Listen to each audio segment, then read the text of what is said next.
Okay, it's 1:33, so let's go ahead and call us to order. I'm Liz Sheehan. I am the chair of our Program Performance and Evaluation Committee. So welcome everyone here today, and let's do a quick round of introductions. We can start this way. I'm Kristen Feltner. I'm the residential program manager at Greenhouse 17. I'm Allison Falcon. I'm the housing coordinator at Greenhouse 17. I'm Leonard Slaughter. I'm a housing specialist at Work Healthcare.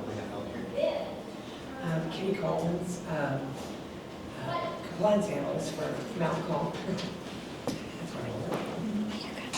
Nathan, I'm from Mountain as well, and I'm the administrative assistant. Marty Jones, Community Chad Thompson. Bruce Davis, HPI COC Board. Kylie Starcher, New Beginnings Bluegrass. Lela Still, UK Healthcare, Eastern State Hospital. Jeff Herron, manager of LFUCG's Office of Homelessness Prevention and Intervention. I'm Renee Buckles, and I am the legislative aide to Councilmember Amy Beasley. She couldn't make it today, so she sent me to take some notes. Thank you everyone for being here. The next item on our agenda is the approval of the meeting minutes from February 19th. Does anybody have any corrections for the minutes? I should, I guess, say aloud, they were in your packet. Okay, seeing none, I'll take a motion to approve. Liz, I was at that meeting, but I moved that the minutes be approved. Okay, thank you, Bruce. I need a second. I got a second from David. Any discussion on the motion? Okay, all in favor, say aye. Any opposed? Okay, that motion passes. Thank you all. And today we have our program presentations. We have Community Action Council. Is that going to be you, Marty? Okay, we have the Crisis and Housing Support for Youth program, and then we'll also talk about the Rapid Rehousing Project Independence program. So then we have Greenhouse 17 and New Vista. Each presenter has about 10 minutes to present, and then we have time for questions. Marty, maybe start with Crisis and Housing Support. Sure. So the Crisis Housing and Support for Youth is a joint component program, so that means there's a transitional housing component along with rapid rehousing. And it's targeted specifically for transition age youth between the ages of 18 and 24. We partner with Arbor Youth Services in implementing and operating this program, and they provide the supportive services for the participants in conjunction with us as far as like managing the grant and providing the support staff. So just to look at some of the numbers, our actuals as far as households and number served were pretty close. We were 1 under in terms of the number served and 2 under in terms of the household served. But in terms of the spend out, we were pretty much in line with spending almost all the money out. So that was about the number that we could actually serve for the program year. In terms of the demographics, it's just a pretty equal breakdown between male and female. There were, in terms of race, there were a higher number of Black African American versus white, which given the population is not too surprising. Looking down at some of the performance measures, there was an error in terms of the way I typed up the time for project entry. The target is actually 30 days. The days of entry is 126. That's mainly because there was one household that we had in the transitional housing unit, and it took 126 days. It was basically time for them to be placed in transitional housing until they were actually at a moving date into permanent housing.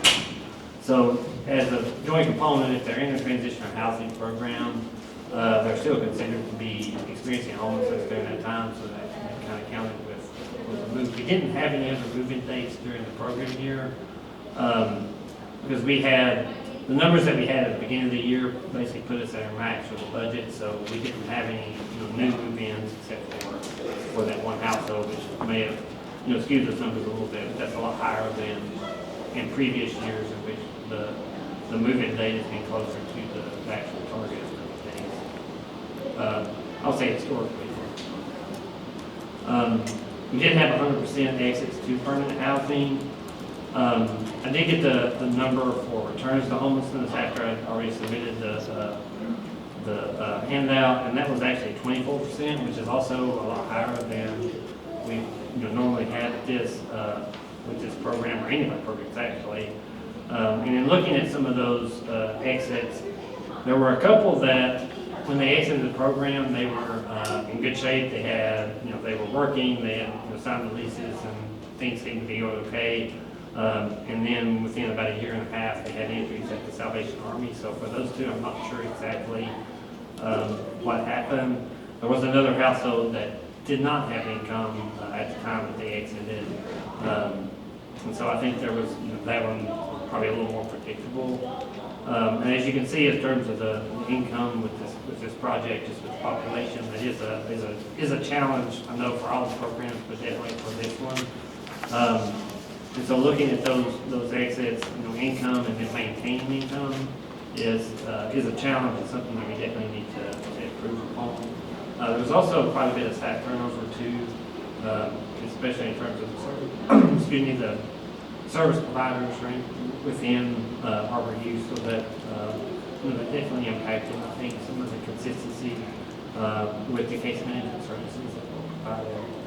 And then also looking at that, maybe that would be something that we need to look at as far as improving their exit planning with participants, just to make sure that they have crisis plans in place in case something does pop up, that they can, know what resources to access. Again, not knowing what happened with a couple of those, as they seem to be in good shape when they left, but definitely something that we need to look at in terms of improvement on that. As far as the other things, we did submit our APR on time. As I mentioned, there were some funds recaptured, but it's less than $1,000 for this program year. And then the subpopulation served, of course, is between the ages of 18 and 24. In terms of just ongoing evaluation improvement, we do look at our outcomes on a regular basis just to see how we were doing. Did have some updates and added some that I didn't include in here because we had received some new COC grant agreements this year from HUD for this program and then another program that we had. So that was a weird situation because we received the grant agreements and then they were rescinded basically the next day because of the court challenge. So there was some language in the original grant agreement about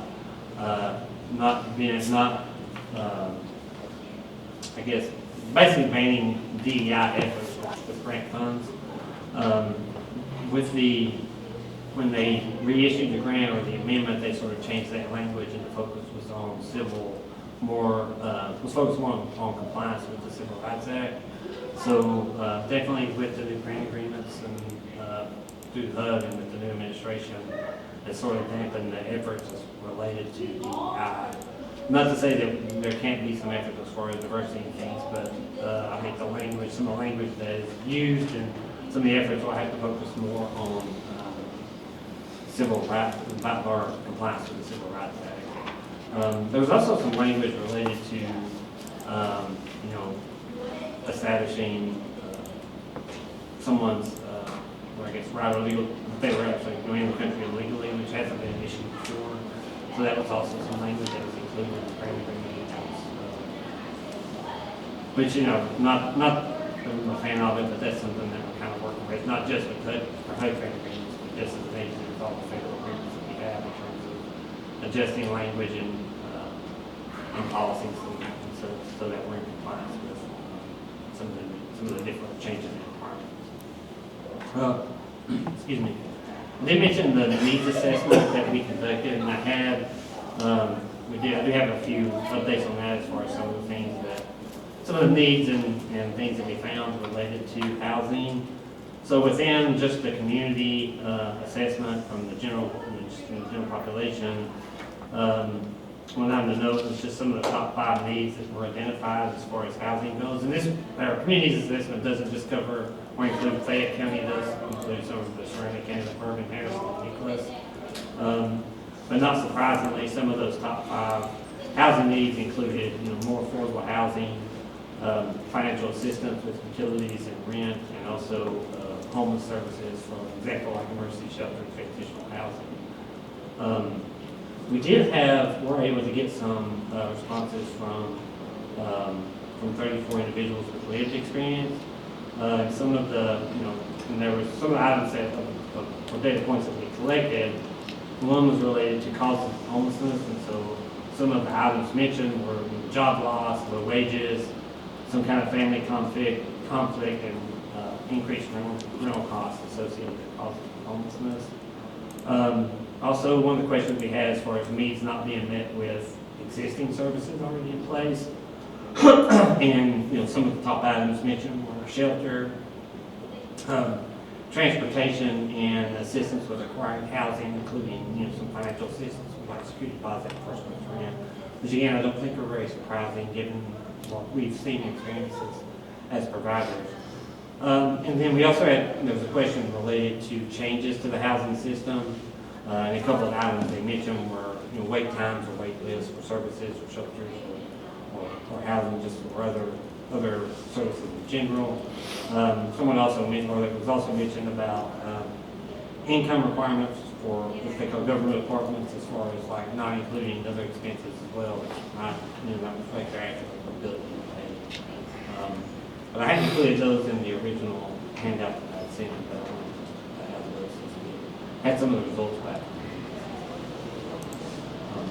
That's all I have. Any questions or comments for this program? I know it's based off of one household, but do you have any insight into factors that contributed to the length of time that it took for that household to achieve permanent housing? Was it, I know sometimes people are so thankful to be somewhere that they might not be as motivated in those initial few days of being somewhere stable. I didn't know if there were certain factors with that household that were barriers to obtaining housing. I don't run off. It's something I could find out. I don't know exactly what that was. Like I said, that's sort of an outlier with this program, especially in general. They do their, I think their moving dates have been closer to the target, probably closer to this program than any of our others. So I'm not sure exactly what happened with that household. And also another question, you mentioned that one of the households that returned to homelessness had no income at exit. Did they reach the maximum 2 years of assistance? Yeah, and I think that's one of the challenges with rapidly housing, and especially with this population. It's so difficult to get income, but also to maintain that. And then once they hit the 24 months, then there's not as far as the program goes, there's not as don't really have the ability to help have continue to help them out financially. For your community needs assessment that you were discussing, is that published somewhere that can be seen? I think it will be. I know it was approved at our last board meeting, I think. So I'm sure that there will be made public. I don't have that more information.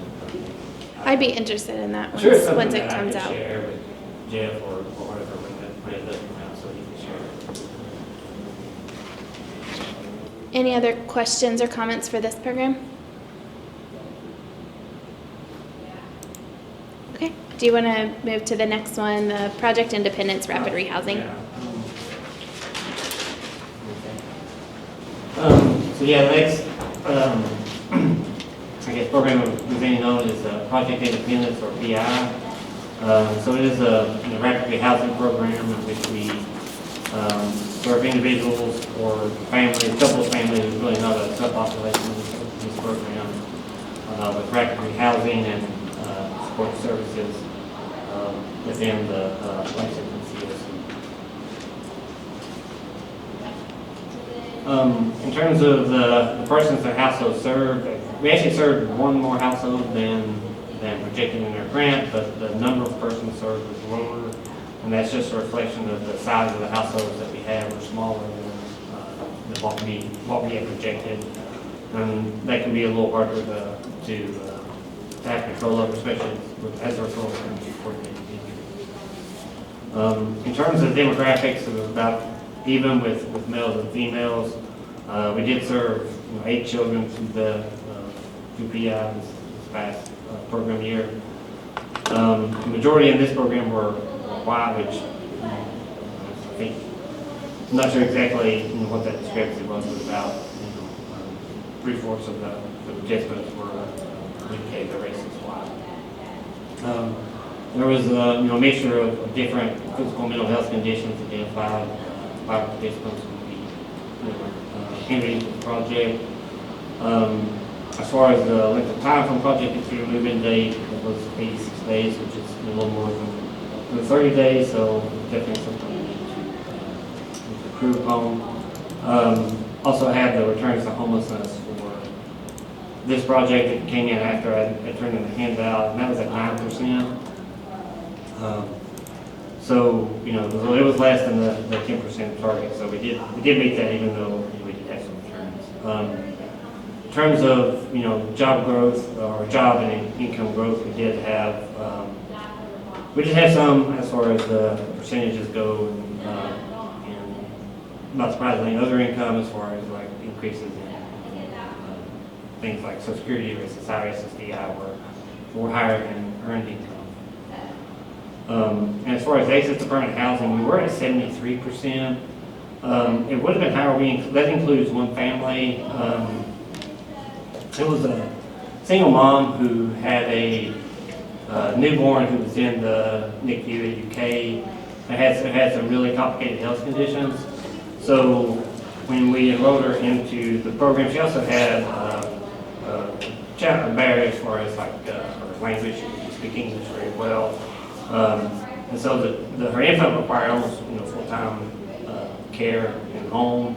She was originally from New York, but she had moved to Kentucky and then had left her apartment because of domestic violence reasons. So we had worked with her in the program for about a year, and then there was a program identified in New York that she could move there. She would be closer to family. She just had when she moved, she was placed in a transitional housing program for a couple of weeks and then moved to permanent housing from there. But because she moved to place the program in transitional housing, it kind of against the percentage as far as exit from the housing. She did move closer to family where she had more supports and was eventually going to get to the permanent housing destination. So even though it hurt our numbers, it was I think overall it was a positive exit for the household. And then just in terms of funds recapture, we did spend almost all. We did have a little bit that was returned, but it was like less than 1%, maybe around 1% of the fund, of the total funding. And then I kind of don't want to rehash the things I've already covered as far as DEI, the program stuff, and the community needs assessment. That would just be sort of more briefly. Questions or comments for this program? I have a question. You said the average stay is 86 days. The target is 30. What is the biggest barrier that you think is keeping them from exiting in 30 days? Like I said, it'll be 30 days until they find housing. So usually, a lot of times it's background, credit history, income, some of those things that evictions on the record, criminal background, things like that. Sometimes they can challenge and identify housing, and just the housing market. It's tough to find housing quickly. I know it's a relatively new resource, but have things like the landlord partnership program helped at all in identifying units? I know we made contact in one or two instances, but reach out. I don't know how that impacted. Yeah, it was similar to Cheesy because we had kind of hit a full enrollment at the previous program year, so we didn't have a lot of turnover this year, so it's hard to say that we did have some, but I mean I think it's in the instance that the couple instances I'm thinking of, it was sort of a difficult situation, so they reached out just to see if they had anything that we might be able to do, fit, if they knew of any units that might fit like a specific situation. Any other questions or comments for this one?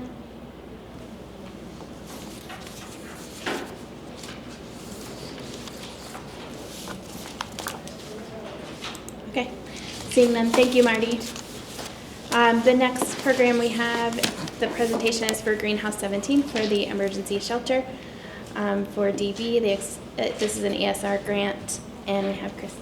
For the life of me, I cannot get my Wi-Fi to work. Okay. So right now I can't access. If you want to, we can skip to the next presentation and I can keep trying and see if we can pull it up. Either way, that's fine. It's up to you. However, I can do it without it, but can we maybe skip and Yeah. see how it goes? Yeah. Damien, would you care to go ahead and go next then?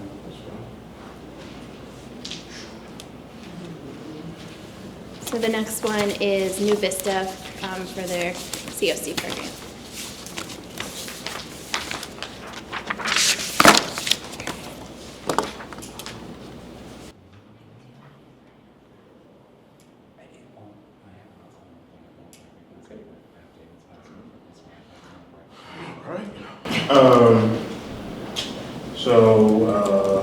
Without having to read this straight out of the band, I'm trying to touch on key points.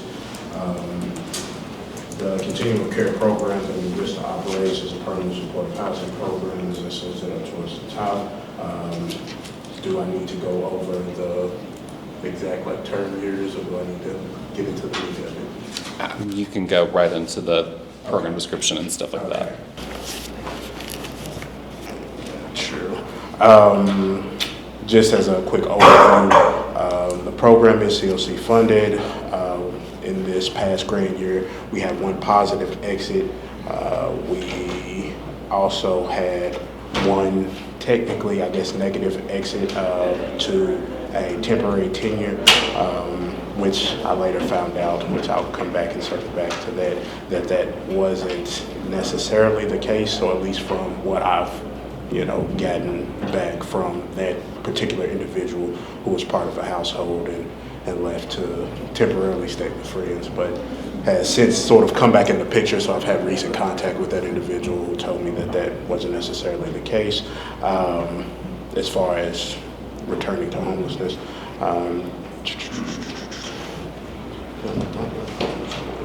timeline.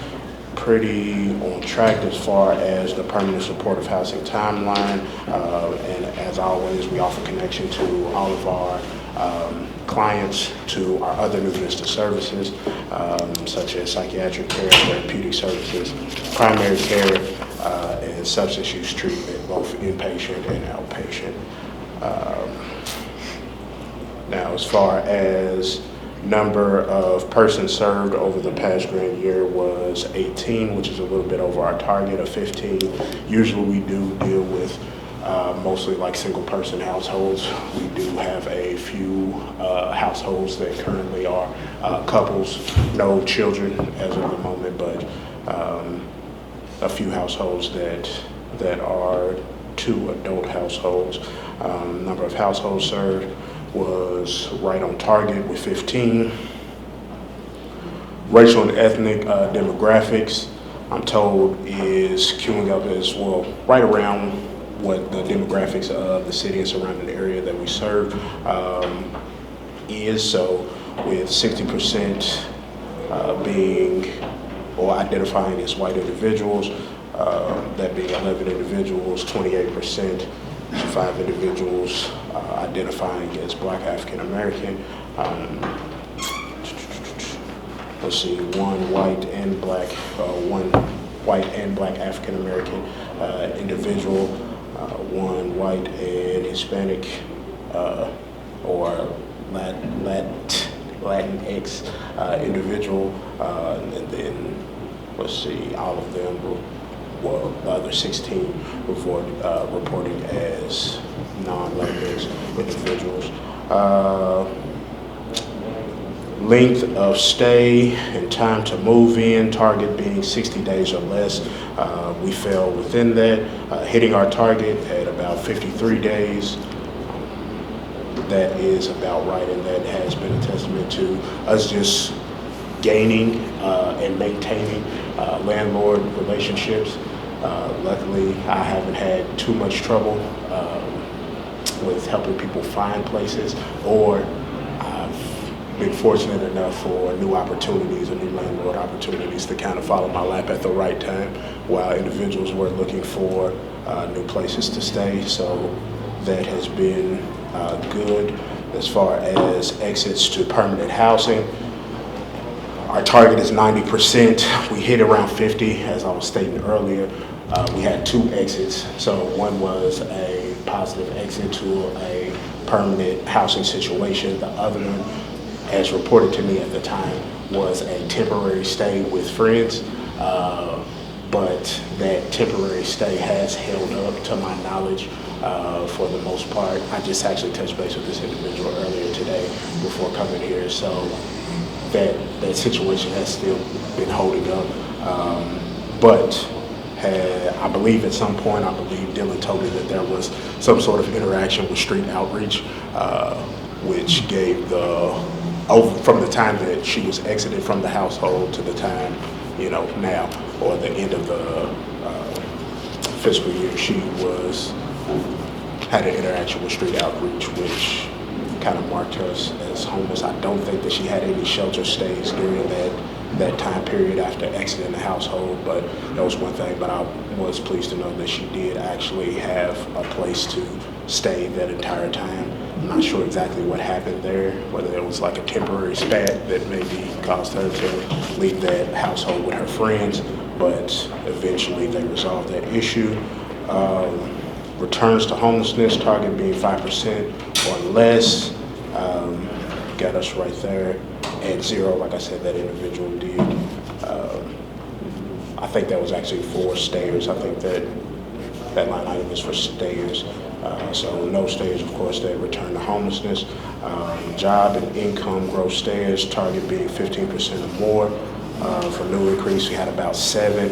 I think that is just indicative of the amount of people that we currently have on like Social Security benefits versus those that don't have any income. So really, that's the 3 options as it goes with that. We have people that have Social Security benefits, people that have income, and then people who are unemployed or without any income at all. The small part of that population that have Social Security benefits, that was that uptake or that uptick as far as increase in income.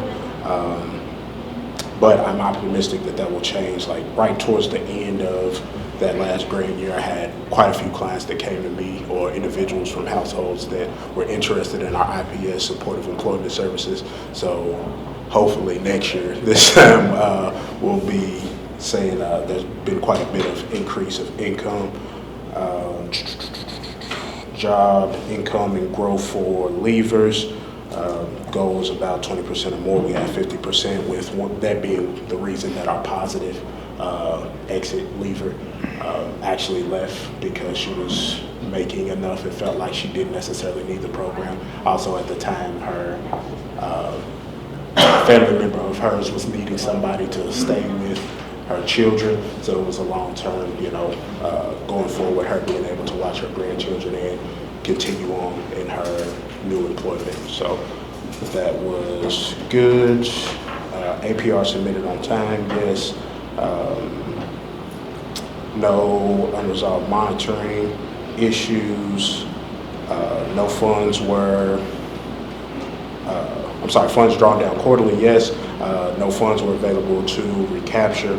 We were fortunate enough to be able to spend down everything for our clients. Serves all populations, yes. Housing first approach, of course, and served or exceeded projects in the household. Yes, I'm sorry, projected household persons. Yes, and he has right here on the ongoing evaluations and improvements. We continue to monitor data quality and work on improving services. We've incorporated IPS supportive employment services into our program and offer those services to all clients. Based on goals we set last year, we have achieved the following, which is that landlord network that I was talking about before, and our time to housing went down from last year. Last year we had an anomaly sort of situation where it took an extremely long time to get one particular individual house due to inconsistencies as far as being able to track that individual down and, you know, put in the time in order to find the right fit. So we didn't have that, so we were good and hit our mark there. Let's see. As I was stating before, one of the things that we did want to work on is getting individuals to improve their income. That was, and I'm optimistic that that will reflect, hopefully if everybody follows through, IPS, supportive employment specialist, is really good about working with individuals that she has worked with. And in fact, if I'm recalling correctly, over the past few years, that has been one of the main sources to get our clients to a place of stability where they can continue on without housing subsidy assistance. So I'm hopeful, and I hope that that, you know, actually does come to fruition in a positive way. Let me see if there was anything else.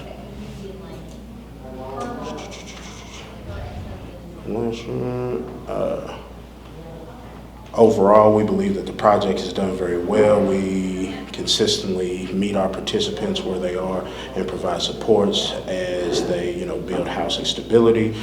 Even with improvements to our outcomes in general, we continue to learn, grow, and improve our services day by day in order to best serve our program participants and community. So that's it for me. Thank you. Any questions or comments for this program? How long is the CLC program? How long is what? How long, the length of time for? It's permanent supportive housing, so I mean they have it to duration. It's not like a set which we certify every year. So as long as they still qualify for the services that, you know, they can continue. If they haven't quite reached a level of stability where they would feel comfortable, or it would actually be practical for them to go along without housing subsidy assistance, then that's all. This might be a question for someone else. I'm not sure if you have this information. Did you all receive your renewal agreement, and have you received an agreement for your expansion?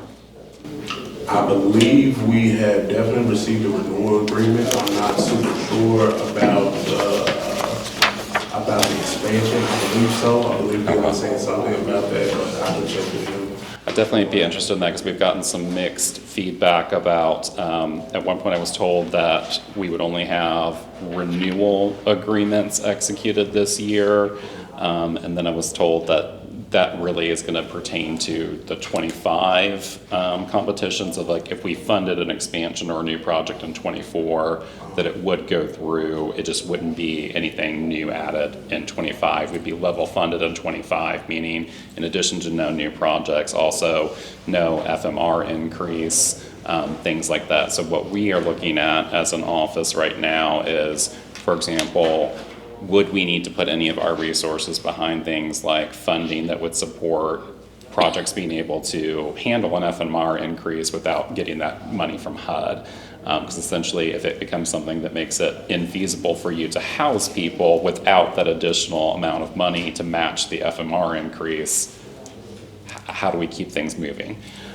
We also had concerns about, initially for a minute, when you didn't get an agreement, we were concerned about people not getting renewals at all, and if we might have to operate some kind of contingency funding for projects. So definitely follow up, but if you happen to know or learn, just let me know what the status of those agreements is, because we'd be very curious to know, and it might help us understand things like if Greenhouse will get their new supportive services for coordinated entry project. We've just not gotten a lot of direct information from HUD, and the information that is available is sometimes conflicting. Yeah, I get you. Now that you said all that, I definitely do remember him saying something about the expansion, still waiting to hear back about that portion. But if I'm not misquoting him, I believe that the renewal was good, at least for this program. Him and I discussed this program and also another program, similar program that takes place in Richmond and like the Madison County area. So I wasn't sure. I might be getting those mixed up, but I think we're good with that. But yes, I'll check with him. I'll have him to get back with you. I appreciate that. And I know you already cited the impact of the IPS, Supported Employment Services. And I also see that for leavers, you guys hit both of the income measures. So it definitely seems like that is helping people to increase their income. Are you finding that when tenants are able to increase income, that makes it easier to have conversations about move on? Is that still something that you will struggle with? Have you found any particular strategies for those kinds of conversations that are effective? I know a lot of times, even when people get to a point of stability, they don't want to think about that safety net being taken away and becoming fully responsible for full rent, and just wondering if there's anything that you guys have learned that's been helpful in transitioning people on. I will say that I've been pretty fortunate that the individuals that our supportive employment specialists have worked with over the years, they have gotten to a place of stability and, just having that sort of belief in themselves that oftentimes they approach me about, like I've had a couple of clients approach me like, hey, I really don't want to take up a spot. Like they're really conscientious of the next person that may need to utilize this resource, and they've made it to a place of, confidence in their income that they're like, I can continue on. And like I said, not all of them have been a complete departure from subsidy assistance. Right. Sometimes it's been, But it might be something like rolling onto income-based or something that's less intensive. Right. So, like I said, I've had multiple clients over the years kind of come to me and like, hey, I'm ready for this.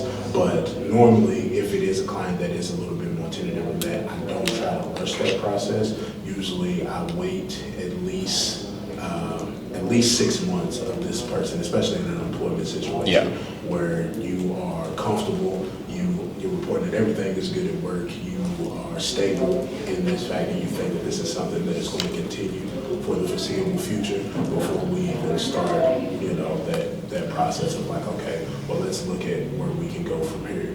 So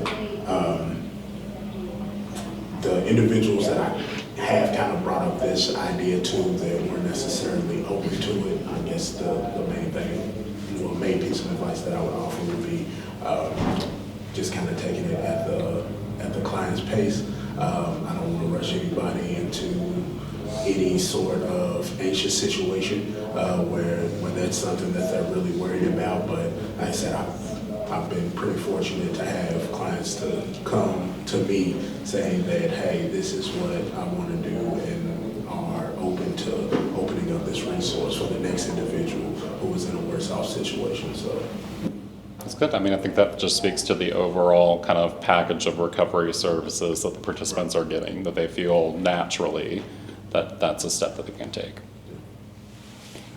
Just because this question has come up a lot across programs about the income growth and how difficult it has been. Is there something that is, unique about the programming that you're doing with folks, do you think? Is there something different about it? I think for one that they actually have included this dedicated IPS support, whereas most of our programs haven't taken that kind of a step. Is that a position that's fully funded through this grant, or is it maybe like funded through multiple grants, potentially partially funded through just general agency dollars? I think it is a partial fund. I don't know if it's fully funded through this grant, because I think there is some billing that goes on as well with this. But so the particular supportive employment specialist that mainly works with my clients, so we have a few, some of the serve other counties and areas. The particular supportive employment specialist that works with my client, she also services other areas as well. I think as far for, Fayette County and things like that, I believe that portion is funded by the grant, but I would have to check with them to make sure it does that. Because that could always be something like, if it's something that maybe it's feasible for you all because you have the funding kind of split across different resources, but that could always be something that we could look at as a continuum or as a system. Do we replicate something like that and make that service available to all of our housing programs to support employment? Because you're correct, that is a recurring thing. We always come back to this conversation of income and the difficulties that we have. I know I've talked to Marty about it, I've talked to Jackie's team about it. It's consistently a struggle, and where the measure too is not just maintaining, but specifically increasing that income. If you have somebody that comes in with SSI, SSDI, you have to then somehow get them to increase in order for it to meet the measure. Yeah. Well, there's hope then. Yes. Now, is IPS, is that peer support? What does that stand for?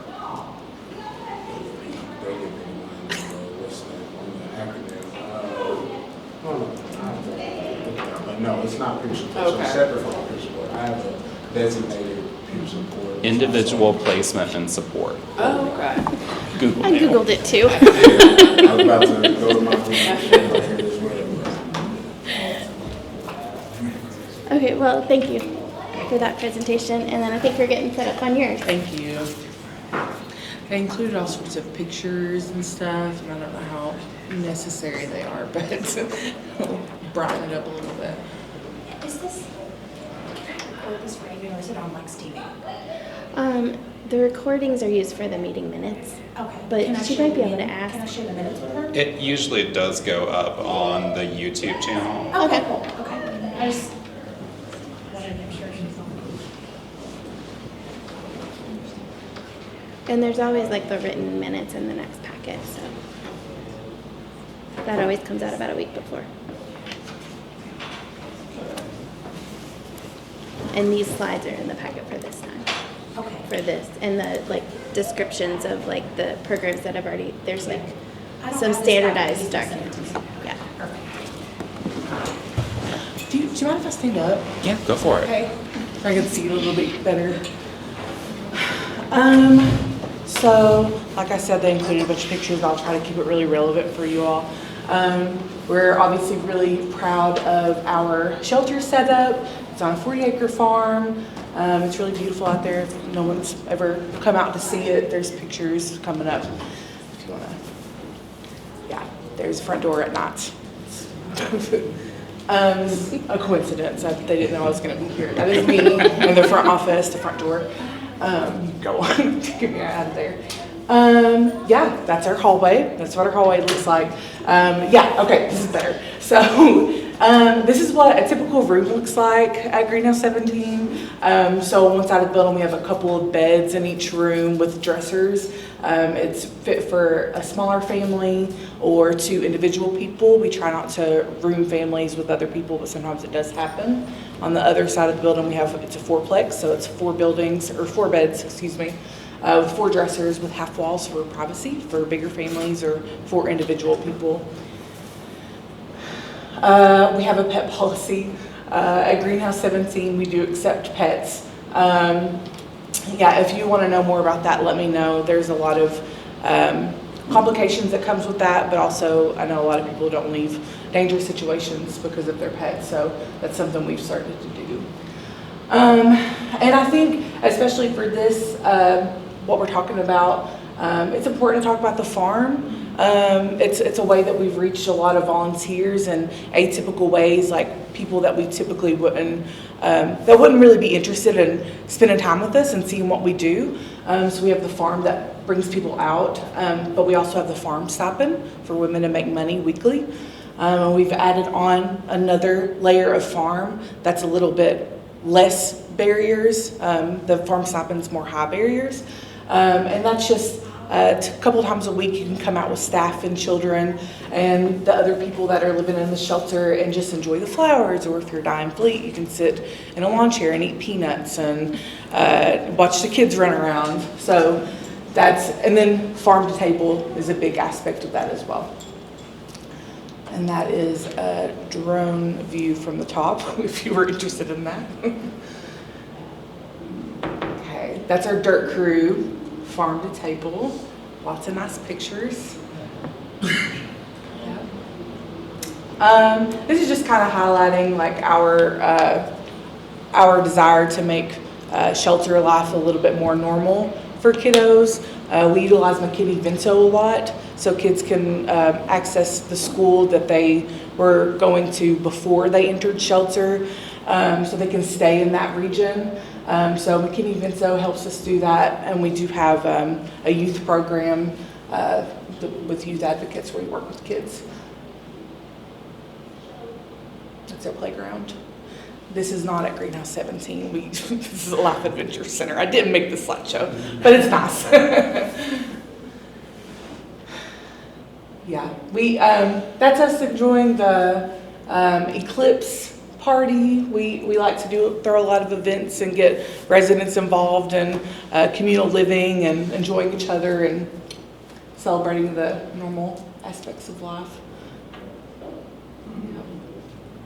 These are greenhouses. We do have a few horses.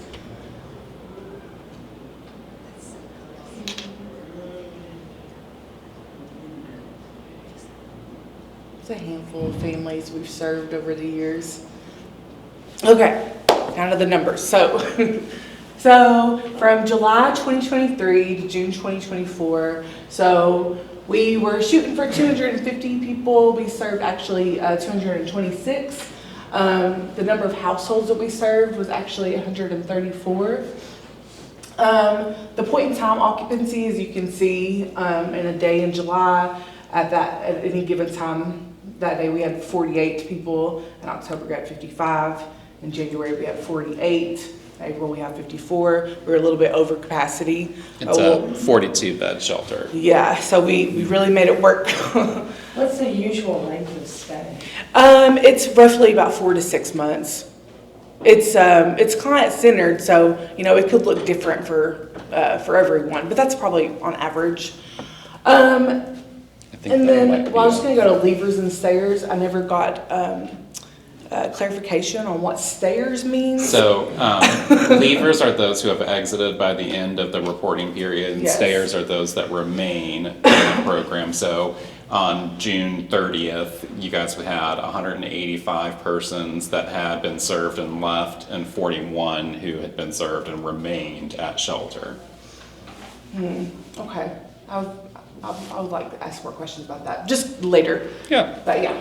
That's definitely part of these conversations. We want everyone to feel comfortable to have those conversations so we understand what these metrics even mean. Okay, great. Can I ask a question? Yeah. Of the 54, is that, I know you all serve people who are also still in their own residence, right?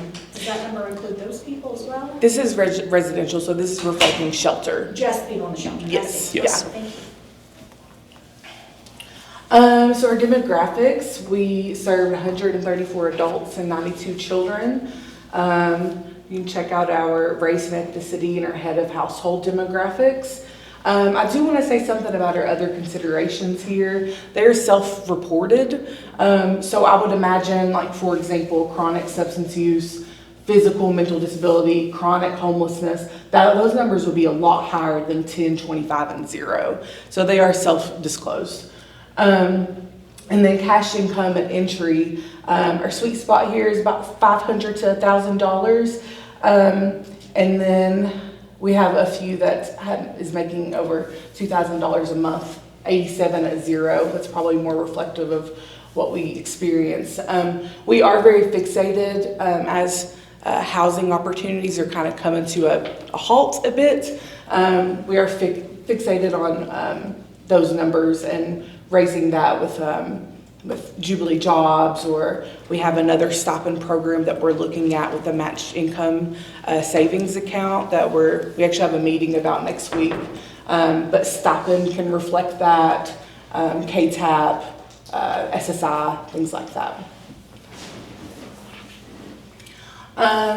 So our shelter stays, I want to say, so it says 20 for a year or more days. That's pretty abnormal. The number 20 reflects children too. So like we had a family of 7 there. So it's pretty uncommon that we would have a family there for more than a year. It's most common is for 6 months to a year, but we're more close to the 6 months. Our length of stay is typically about 4 to 6 months. And then for our exit destinations, we have a lot of permanent housing destinations, which is great. But the things at the bottom with like place not meant for habitation, like some of this stuff we wouldn't totally be aware of. It is disclosed to us before people leave. But if someone exits to homelessness, we're not connected to HMIS fully. So those numbers probably aren't totally accurate. And then our average length of stay, again, so our outcome is 52 days, but people are either staying like 3, 4, 6 months, or they're staying a few days to a couple of weeks. So the in-between does look like that, but it's not really reflective of our overall average, I would say. And then the percentage of exits to permanent housing, I believe this is a typo.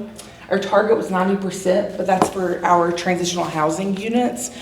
For them, our target for them to exit to permanent housing was 90%. Ours for shelter was 50%, and we came out with 58%. And then the percentage return to homelessness, 1.3%. The percentage of new increased and earned outcome is 38%, which we're pleased with, but like I said, we really want to see those numbers go up with housing assistance slowing down. And then the percentage of households accessing case management services, it says 85%, but as someone who has done direct service there for 10 years, it's higher. If you're there for more than a couple days, you're going to be receiving case management services. And then the percentage of households served removed for rule violations, 4.8%. We are very, as a program, we're very slow to depart people out of our program. We give them lots and lots of chances. Usually it's surrounding substance use, but we have a lot of different routes that we take for people before we exit them out of our program. Usually if someone's exited quickly, it's probably because of a violent occurrence. That doesn't happen as often as you would think. The percentage of improved food security and access to nutritious meals. We have 100% our cook Finley. She really utilizes farm to table, and she's really fixated on the nutritional value of the meals we serve Monday through Friday. And then the adults participating in nature-based healing and job readiness projects. So for stipend, 22% for farm stipend. And then we have the percentage of sheltered adults completing exit surveys, 97.6%. More ways to play for safety. Sorry, I missed that part. And then completing exit surveys that it shows increased knowledge about community resources. It's also 96.1%. Our exit surveys ask a lot more about our programming too. I think that's it. Yeah, so if you'll have any questions. So questions or comments for this program? Do you guys get tours? We do, yeah. Yeah, I have my planner with me in the car. If you want to get up with me, we can schedule one. Yeah. Definitely think it's a very cool place to visit. I know that she mentioned they have a pet policy, but like in addition, you are prone to go out there and see a cat roaming around on the property, or I think there's some different birds and stuff that Oh, kind yeah. of live in the area. It's just very Horses. neat, and I think it gives a very therapeutic environment. Animals are just great for you. Oh, yeah. Yeah, that's why we started to kind of recognize, we were getting a lot of calls about, from people that couldn't leave because their animals were unsafe or they simply didn't want to, understandably. So we just kind of developed our own pet policy, and we do bring pets in. There are a lot of questions that come around it for that. So like pets, communal living can be very stressful for an animal, especially an animal that's been through trauma, as a human. So we ask a lot of questions about the level of care that they need, and also how they react to like other animals or kids. And Do they get to stay in the same room with the, oh. yes. That's wonderful. We used to have a kennel out back. That can help, like families can't, if they had a pet that couldn't come into the, like say they can't be around other pets or. Yeah, so we have a partnership with Animal Care Control. They're really great. They'll pick up pets and hold them for about 10 days while we look for a foster home. That's amazing. Foster homes are really difficult to come by, but we are looking for them pretty frequently. So There's I'm just an overpopulation calling of out. homeless pets, unfortunately. too, Absolutely, so. yeah. We've encountered a couple of groups that do fostering, but usually their capacity is just extremely low. So we end up relying on something like the Humane Society to provide it very short term. I've fostered dogs for rescues before, so I'm fully aware that it's, Yeah. there's more of a need than there are volunteers for sure, but. Yeah. I I can actually help with that. just had a meeting with a new organization yesterday. It's called Lexington Pet Pantry. And they came in and set up a shelf for us, and they've stocked it That's full of awesome. cat food and dog food and treats and litter and stuff. What is her name? She's married to. Amber Lip Willer. Yes, I've met I might her. be saying She's her name. awesome. But they have if people are interested, they have a pet pantry that's open to people every Saturday from 10 to 12 at a church that I have written down. But if you all want that information, I can give it to you later. What was the organization name again? Lexington Pet Pantry, is that weird? Yeah.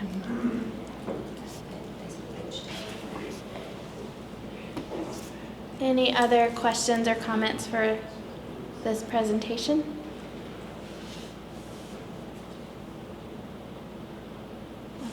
I will just comment and say that I know that you guys do a lot before you depart someone from shelter. Just want to commend that. I know that it can be challenging to maintain safety and get people to adhere to rules in a congregate setting. But I think that also giving people second chances is ideal. So definitely appreciate that. Yeah, thank you.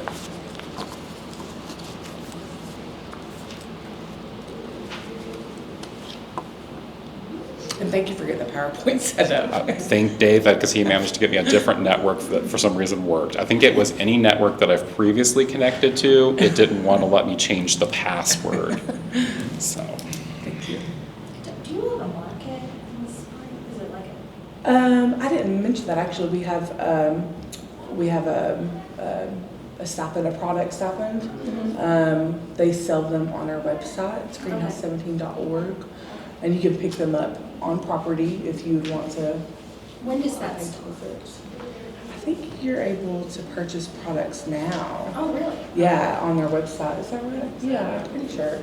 Yeah, cool. And then There's like also, a flower pick I was going to say, there's also days you can come out to pick flowers. Yeah, they're you pick. They'll post them on our social media. I don't know when the first one is. But it's you pick and you pay like $10 and you get a bucket and you get to go out there and pick as many flowers as you can. So we have those. And we have our flower CSA. It's like a flower bouquet subscription. So that money goes back into the program, right? Yes. That is wonderful. Yeah. one of the responses we got to one of our recent RFPs that we're currently waiting for council approval on, but we have selected for funding, is related to the farm stipends. They've built a really cool program that mixes a lot of different sources of funding to be able to operate this program. And specifically what we're going to be funding is a part of stipend that would go specifically towards addressing the household barriers when they exit shelter. They'll have a little nest egg that they can use to try to make sure that they can secure permanent housing. But just very cool that there is opportunities, and I think that I want us to continue to think about, I know a lot of times that agencies need dollars to go to things like staffing, but also, think about the fact that during the extended social resource or ESR process for shelters, you do have an ability to put money in your budget line item to do things like stipends or financial assistance to participants. That could be things that might help divert someone away from shelter. That might be something that helps someone more rapidly exit shelter. So definitely that is something I would like to encourage people to think about in future rounds of ESR funding.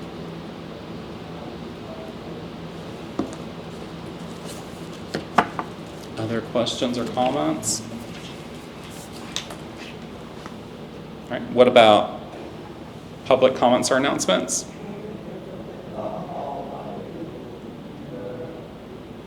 Okay, quiet group. Our next meeting is June 18th at 1:30 here.